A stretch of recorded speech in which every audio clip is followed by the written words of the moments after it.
আমরা নানা কারণে ডিপ্রেশনে যেতে পারি। তার মধ্যে একটা কারণ হচ্ছে অভাব, অর্থাৎ অর্থকষ্ট, বেকারত্ব। আর একটা হচ্ছে সম্পর্কের মধ্যে তৃতীয় ব্যক্তির আনাগোনা।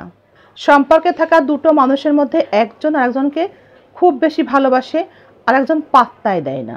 ভালোবাসার মানুষটির কাছে ভালোবাসার বিনিময়ে ভালোবাসা পাবে, যখন সেটা না পায় তখন সেই কারণটা অনুসন্ধান করতে থাকে। মস্তিষ্ক থেমে থাকে না, বারবারই সেই কারণের সন্ধানে একটা সময় অনেক বেশি ডিপ্রেশনে চলে যায়। একটা মানুষ ভালোবাসতে বাসতে সুসম্পর্কে থাকতে থাকতে হঠাৎ পরিবর্তন, এই পরিবর্তন ভালোবাসতে থাকা মানুষটি মেনে নিতেই পারে না, কারণ তার ভিতরে সে পরিবর্তন আনতেই পারে না।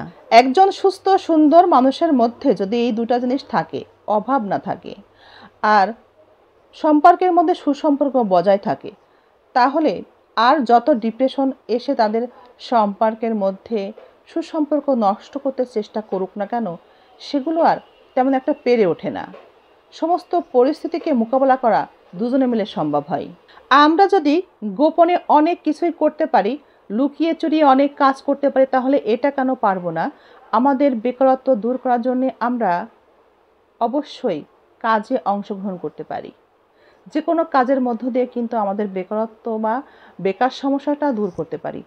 যেমন এত বড় পৃথিবীর একটা কর্নারে চলে যেতে হবে যেখানে আমাকে কেউ চেনে না, সেখানে নিজের পরিচয় গোপন রেখে ছোট কাজ হোক সেটা দিয়ে শুরু করতে হবে। আসলে ইচ্ছা শক্তিটাই মূল কথা, আত্মবিশ্বাস, ইচ্ছা শক্তি, এই দুটো যদি একটা মানুষের মধ্যে থাকে, তাহলে যে কোনো প্রান্তের একটা কর্নারে গিয়ে অপরিচিত একটা মানুষের মতো, যে বংশের আপনি হন না কেন, যে গোত্র, যে বংশ, যত উচ্চ বংশের আপনি হন না কেন, আপনার বেকারত্ব ঠেকাতে গেলে যদি আপনি এভাবে কোনো একটা অপরিচিত জায়গায় গিয়ে নিজের পরিচয় গোপন রেখে একটা কাজ শুরু করেন এবং আস্তে আস্তে ভালো কাজের দিকে যান, তাহলে আপনার বেকারত্ব অনায়াসে দূর হয়ে যাবে। বেকারত্ব কোনো সমস্যা না, আমরা অনেক কাজ করতে পারি না, অনেক কাজ আমাদের দিয়ে সম্ভব হয় না। লোক লজ্জা, অপমান, নিজের সম্মানের কথা চিন্তা করা, অন্যের কাছে ছোট হয়ে যাওয়া, এই সব কারণেই আমরা নিচে নামতে পারি না। তাই আমাদের বেকারত্ব আমাদের জীবনে একটা অভিশাপ হয়ে আমাদেরকে ডিপ্রেশনে নিতে সাহায্য করে। যদি এই বিষয়গুলো আমাদের জীবন থেকে একবার সরিয়ে দিতে পারি, যদি একবার সম্ভব হয় এই বিষয়গুলোকে গুরুত্ব না দেওয়া, তাহলে কিন্তু বেকারত্ব আর থাকে না। আমরা কিন্তু তখন বেকারত্বটা খুব সহজেই দূর করতে পারি। চাহিদা স্বল্প থাকবে এবং সেই স্বল্প আয়ের মধ্য দিয়ে কিন্তু আমরা আস্তে আস্তে নিজেদেরকে ডেভেলপ করে নিতে পারি। কিন্তু তৃতীয় ব্যক্তি, সম্পর্কের মধ্যে তৃতীয় ব্যক্তির আনাগোনা, এটা কিন্তু খুবই মারাত্মক একটা বিষয়। এখান থেকে মুক্তি পাওয়া অনেক কঠিন। এই সম্পর্কের মধ্যে তৃতীয় ব্যক্তির আনাগোনা একটা সম্পর্ককে ধ্বংস করে দেয়, নিশ্চিহ্ন করে দেয়। সম্পর্কে থাকা মানুষ দুজনের সম্পর্ককে ছিন্ন বিচ্ছিন্ন করেই ছাড়ে।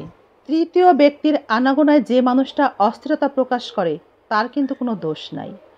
আমরা বলি চুপ থাকো, মেনে নাও, সবার কাছে ভালো হওয়া যাবে, কিন্তু এই তৃতীয় ব্যক্তি কখনো চুপ থাকে না, চুপ থাকতেও দেয় না। সম্পর্ক যতক্ষণ ছিন্ন বিচ্ছিন্ন না করা সম্ভব হয় তার পক্ষে, সে আসেই তো সম্পর্কটাকে ছিন্ন বিচ্ছিন্ন করে সম্পর্কের সুখ নষ্ট করতে। এটা তো শয়তানেরই কাজ। আপনাকে এতটাই ব্যস্ত রাখবে এই তৃতীয় ব্যক্তি এসে আপনার জীবনে, আপনার জীবনটাকে অস্থির করে তুলবে। আপনাকে কখনোই শান্ত থাকতে দিবে না, স্থির থাকতে দিবে না, আপনার পার্টনারের সাথে সুসম্পর্ক বজায় রাখতে সময় পর্যন্ত সে দিবে না। আপনাকে সর্বদা ছোটাছুটির মধ্যেই সে সবসময় এভাবেই ব্যস্ত করে রাখবে এবং পার্টনারের সাথে যেন আপনার সুসম্পর্ক না থাকে সেই কাজটি সে করে যাবে।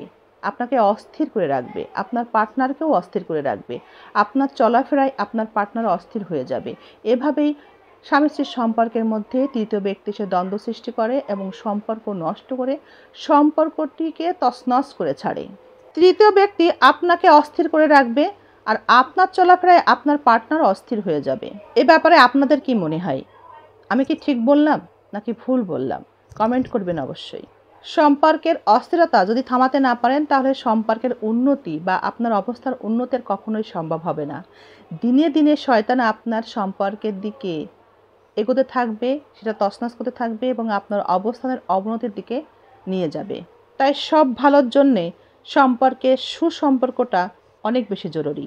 একটা কথা কি জানেন, তৃতীয় ব্যক্তির চরিত্র যদি সুন্দর হয় তাহলে কিন্তু পার্টনারের কোনো সমস্যাই থাকে না। বর্তমান সময়ে এই তৃতীয় ব্যক্তির কারণেই পৃথিবীতে সবথেকে ভয়ঙ্কর চাহিদা কি জানেন?